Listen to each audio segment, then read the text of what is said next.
Hi, class. It's time to go over your second assignment, which is Project 2, the proposal and edited bibliography. So, honestly, you'll be starting your research paper here, as this project is part of the research paper. It's the research part of the research paper, honestly. So let's get into it. Goals. This assignment will require you to think more specifically about what we have discussed in class so far, rhetoric. After understanding that rhetoric is how we communicate with each other and is used every day, you will choose a topic that interests you and come up with a question to answer for your research paper. You will need to narrow your topic like a fine point laser and think about what you can bring to the conversation related to your interest and use rhetoric to make a persuasive research paper.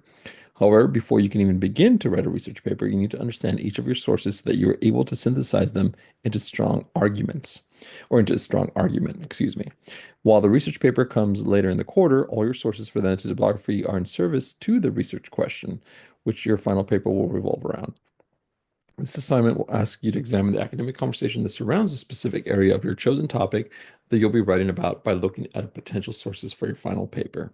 So, what's the topic of your paper? It's up to you. I'm not going to limit you in any way, shape, or form. Find something that you're passionate about, that you want to know more about, that you want to research and write 10 pages potentially about. As such, choose anything in between, as long as, of course, it is a topic worth arguing for. So, nothing about what's a better soft drink, Pepsi or Coke, who cares? But like maybe arguing we should get rid of single-use plastics like plastic bottle. Maybe solar panels is the best way to have renewable energy, something of the nature. Or maybe you want to argue that nuclear energy is the best. Or we should stop, I don't know, stop sending things to certain places. I don't know. Anything, really, it's anything in between.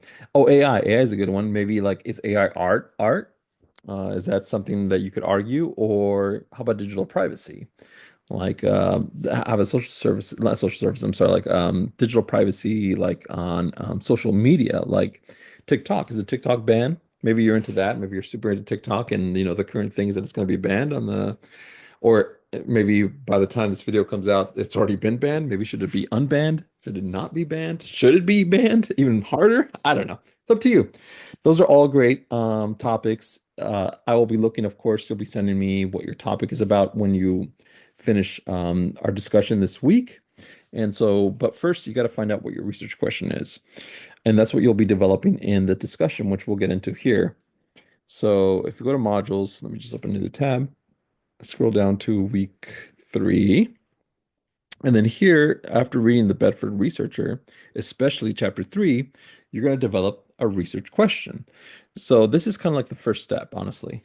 Unlike some other classes, this book, the Bedford Researcher, is like so integral to this course. So you really need to pay attention to when you read this. So chapter 3 is all about developing a research question. And then once you finish that chapter, I want you to do this section here, basically. Not necessarily turn this in because this is actually going to cover multiple parts, which we'll get into here in a second. But here is the first part about research question. What is the general topic or problem you're interested in? What's the central question are you trying to answer about your topic? What do you think is the best answer to your central question from your initial research so far? Which by that I mean like Googling in and finding out what your topic is about. What have you concluded? What is your main point about your topic or your main argument? And then finally, develop what is your research question? Is it a clear, focus, and a complex? Explain how. And that's kind of the first part of this big assignment you have here, this discussion. And this is going to be the only main assignment, other than, of course, the paper, which the paper you will actually write throughout the whole week, not just like this week. It'll be like something that you'll do for 2 weeks, and this week is just this assignment right here. So what we're going to do is this part here. After you have a research question, you can then start finding sources through the library database, which I'll have that in the another video. It'll be a lecture in this module in week 3. So don't worry about that so much here. I'll just show you how to find sources here. Let's just get through the rest of this assignment. So after you have your research question for this assignment, You'll be researching and collecting a minimum of 10 potential sources for your research paper. Once you've collected these sources, you'll create entries in an annotated bibliography to prepare for writing of the research paper.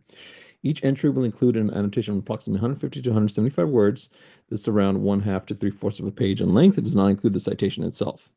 The entry should include a brief summary of the main points of your source, an analysis of the effectiveness of the source, and how you believe you might use the source in your paper. A minimum of 5 peer-reviewed sources are required, and those are peer-reviewed journal articles, which those will be explained in a different video in a lecture about the lit review itself.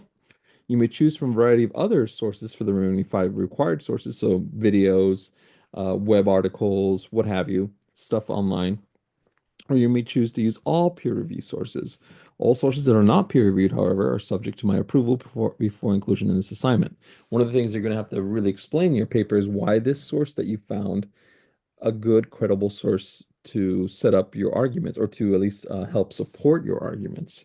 And that's a big part of the research paper is not just having the source and just using it because I'm asking for citations, but being able to explain that source in your paper as a vital source to support your arguments or points.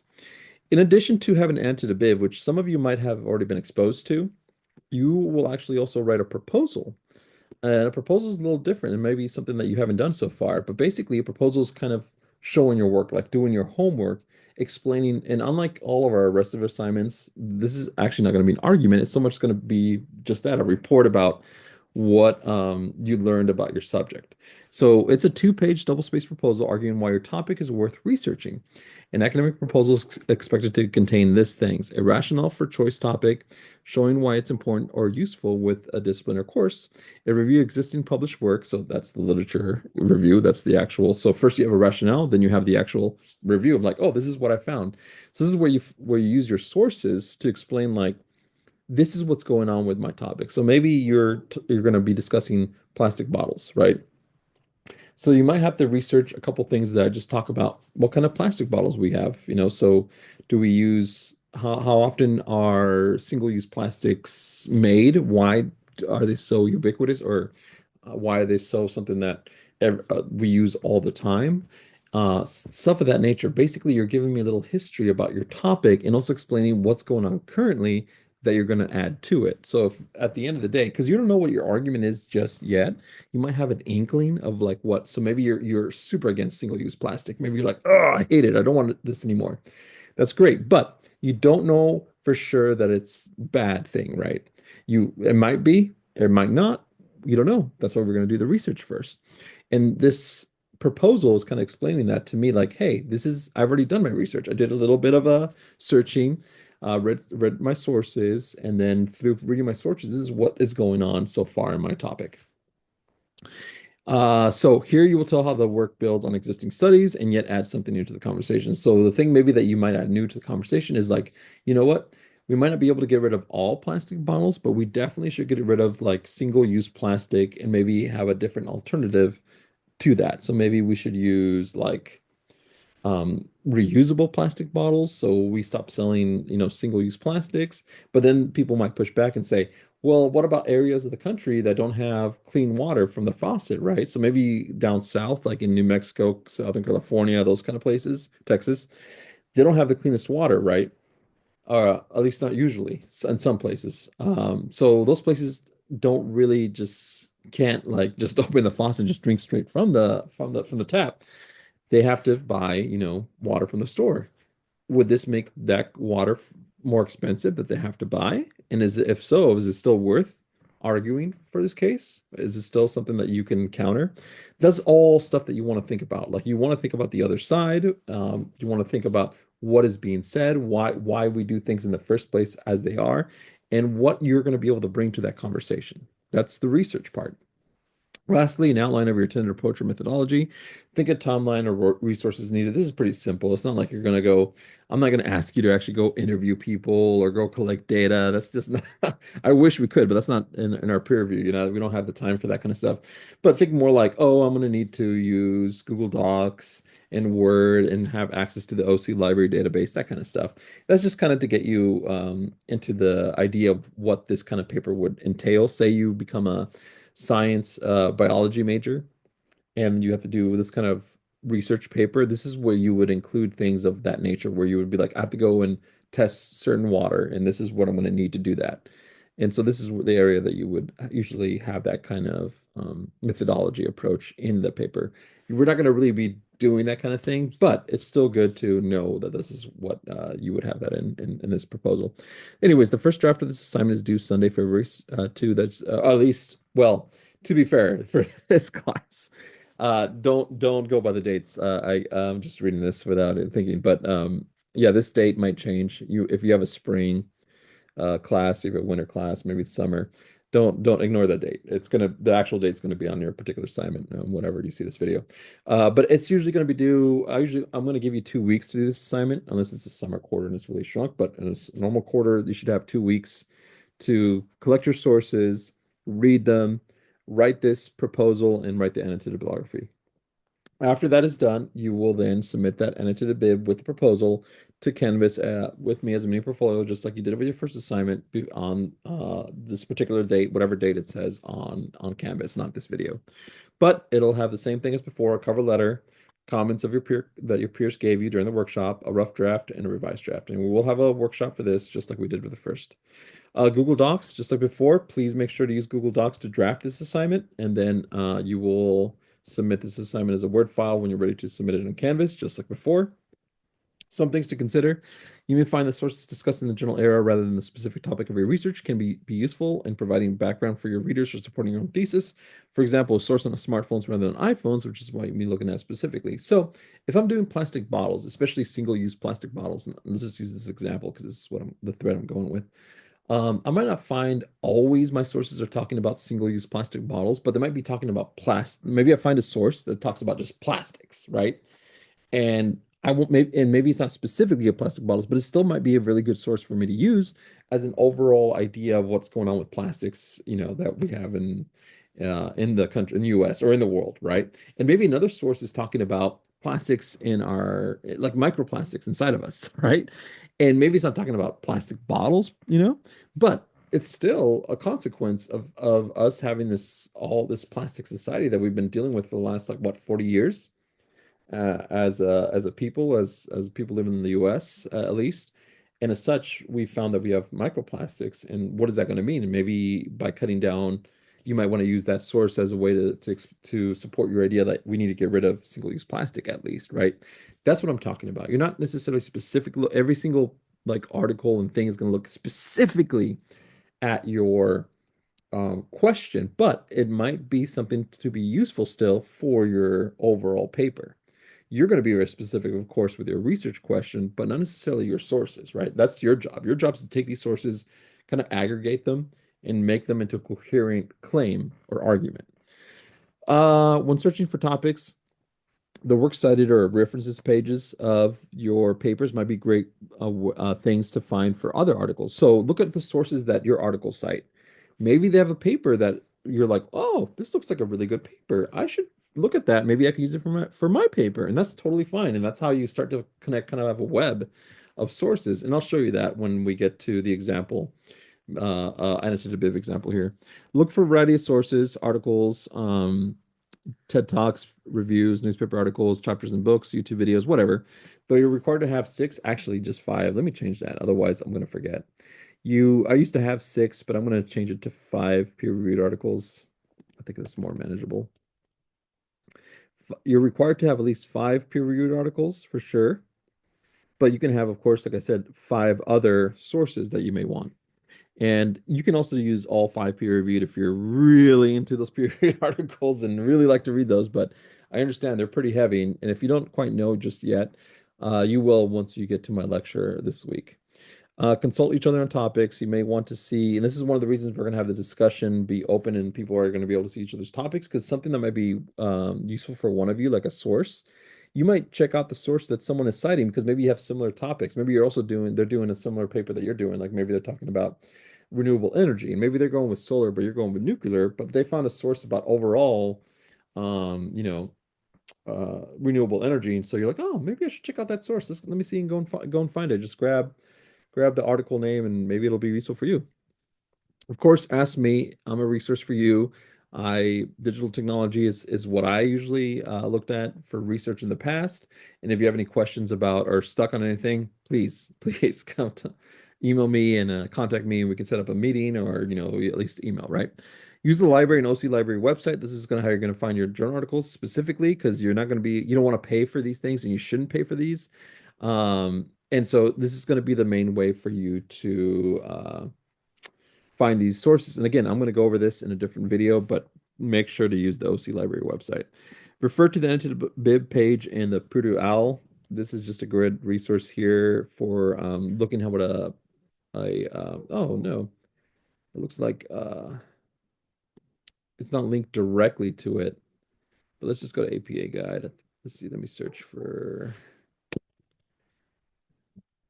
oh no, this is for site now. Oh, might be wrong search. Here we go. There we go. So this is a good resource here, and they have good examples. So I just searched annotated bibliography through the search engine here, and then here's some examples of what it should look like. I gave you a specific example though of what your paper with the proposal should look like. So this is just another resource in case you forget, because you're not always going to be in my class, but the Purdue OWL will always be there for you, right? For the portfolio, for the final portfolio. So when you revise this paper, I'm actually going to do something different. We're not actually going to revise the paper into like a better draft or a better revised version where you fix all the errors and stuff like that. No, I think because we're already going to do that for your final research paper, right? And you're going to do that for your first paper, the superhero argument paper. You're going to revise those into better, final drafts of those. And I thought, why do a third one? This is kind of boring, especially since this is going to be this paper is really in service to your your research paper. So instead of revising this into another paper, you're actually gonna make this into a digital project.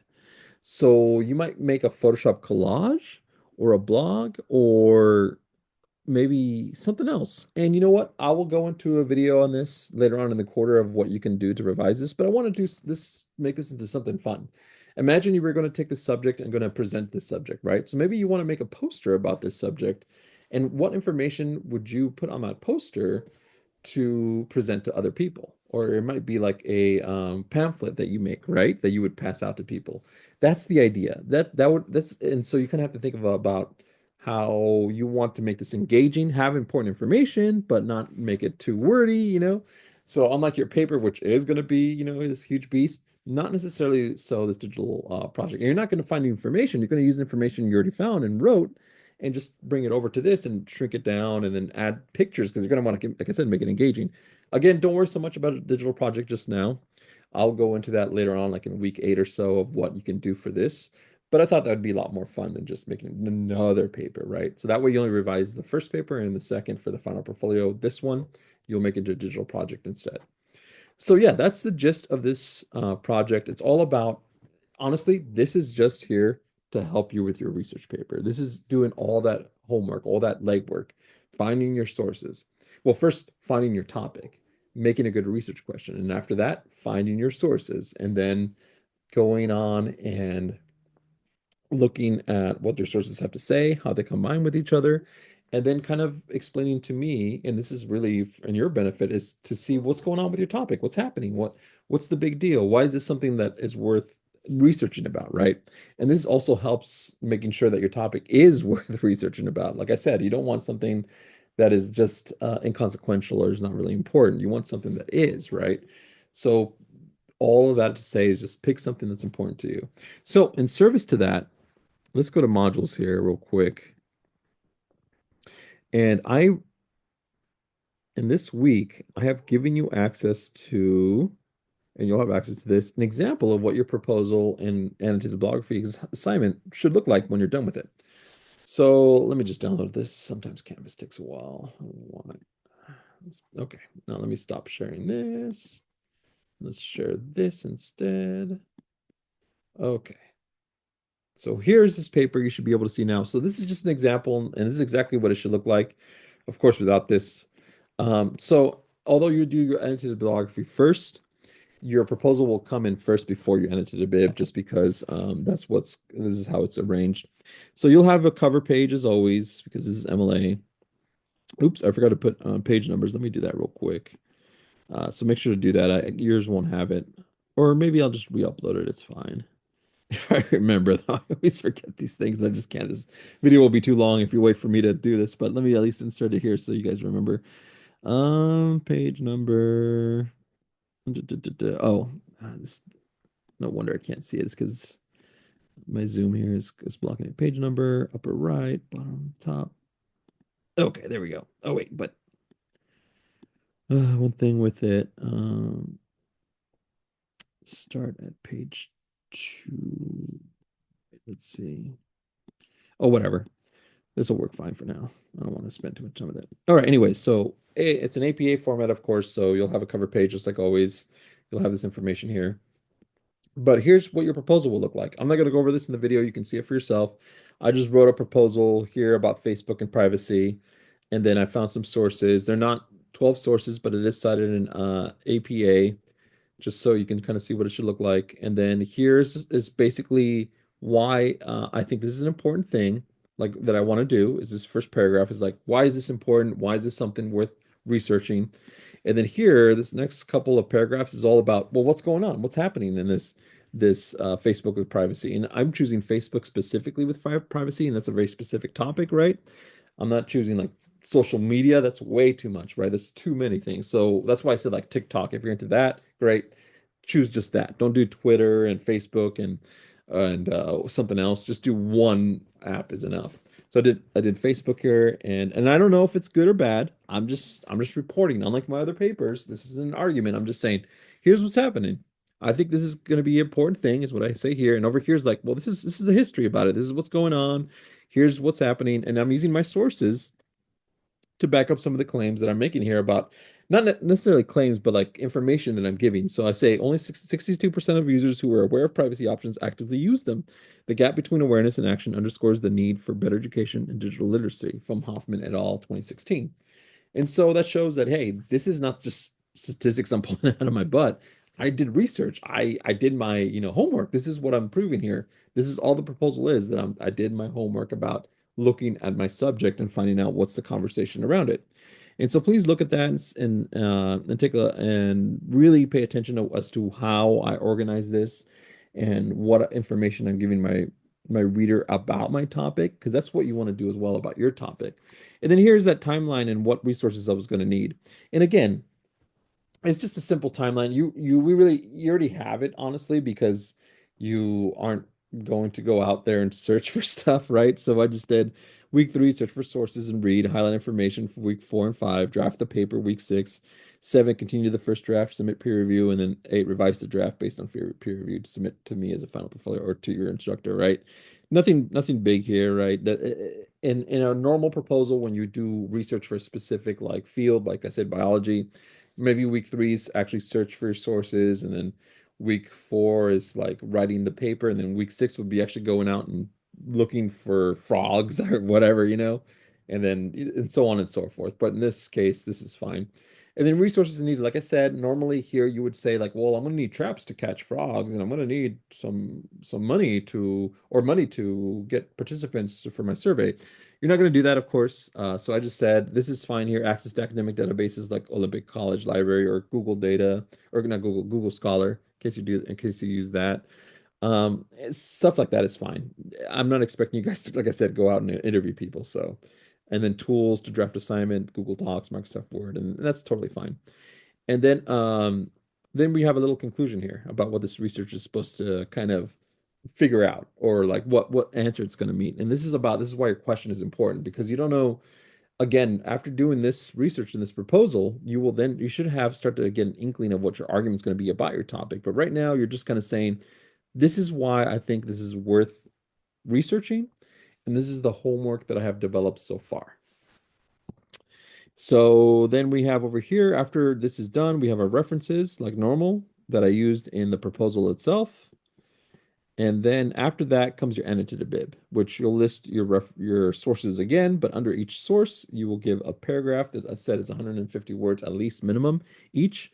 And each of these, you're just basically telling me what is this source about? What is it? And why is it useful for your paper?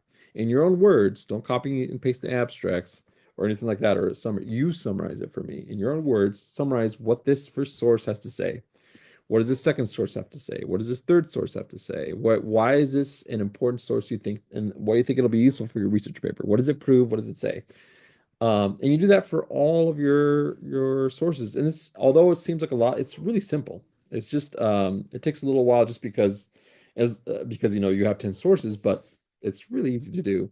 You'll have 10 sources, but honestly, the hardest part is just reading them. And after you read them and you'll know what they have to say, you just then under each source, which you cite just like you would in a standard references page, under that, you give me a summary, 150 words at least, like I have here, double spaced, like I said, of what this source is about. Why do you think it'll be a good source to use in your paper? And you do that for all 10 of your sources. Also explain their credibility. Why you think this is a credible source. For journal articles, won't be too hard. For a standard, like maybe a random web article, it might be a little harder. And if it is, you might not want to use it. And that's the whole point. So yeah, that is what your assignment should look like when you submit it to me as a rough draft, and of course, when it submits to me as well as like as your revised draft. But this is what it should look like for the most part, right? So take a look at this example. It's going to be very useful for you. All right, that's long enough for this video. I will go over in our next video. Like I said, the other two videos are going to cover the lectures that we'll have this week, and one of them, especially the lit review video, will cover what I want you to do for the discussion to help you with writing this assignment. Otherwise, thank you so much for joining me for this assignment. I will see you in the next video.